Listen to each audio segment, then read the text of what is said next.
are now confirmed cases in over a dozen provinces in China. So a lot of the efforts that are being made in Wuhan, you just wonder whether that's enough or whether or not all these restrictions need to be placed across the country because, you know, if there is human-to-human transmission, that's going to heighten the risk of it spreading, particularly at this time of year when lots of people are going to be on the move. Patrick Falk live in Beijing. Patrick, thank you. All right, let's go to Benjamin Newman, who is a professor and a chair of biological sciences at Texas A&M University. He joins me now live from Texarkana in Texas. Dr. Newman, thank you for joining us on the program here. First off, the death toll as it stands now is 9, with 440 confirmed cases. Clearly, the virus is spreading, but at this point, the number of those affected is still very small, especially if you put it into the context of the number of people who die globally from the flu, which, according to the WHO, is in the hundreds of thousands. So should we be so concerned about this unknown virus, or do you think the seriousness is being blown out of proportion at this point? You can say that about almost any virus infection, I think. So if you look at the Ebola virus even, the number of cases of people who are actually infected with that and die from that is fairly small compared to the number who die from the flu every year. Why we worry about these viruses is their ability to spread very quickly and the high case fatality rate. So if you compare the number of people who have died from this virus and the number of people who have been released from the hospital who are better from the virus, it's sitting right now somewhere between about 10 and 20%. So kind of intermediate between SARS and Middle Eastern respiratory syndrome, MERS. But I think the other thing to point out with these numbers is that everything that we're seeing right now is about 1 to 2 weeks delayed.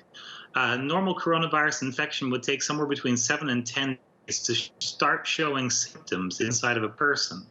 And so a lot of the measures aimed at cracking down on movement of people and enhanced screening of people have taken place in the last week, which is before this last, all the cases that are coming out would have been infected.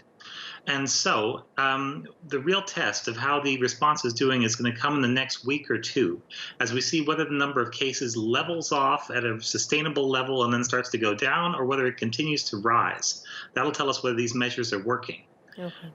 Now, the meeting with the World Health Organization, that's another interesting thing. They're considering nominating this as a public health emergency of international concern.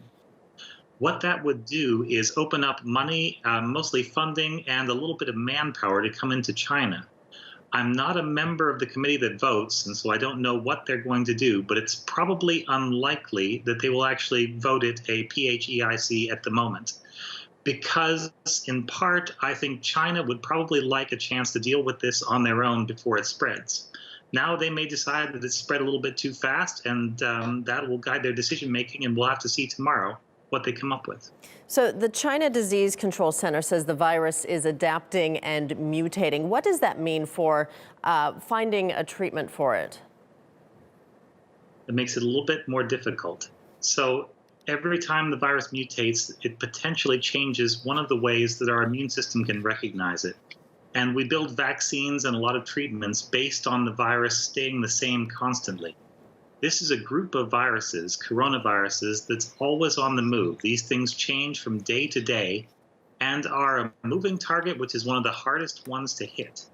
And so this is going to be a real challenge. Now, the other part of the challenge is that there were candidate vaccines and treatments ready for SARS and even starting to come out for MERS.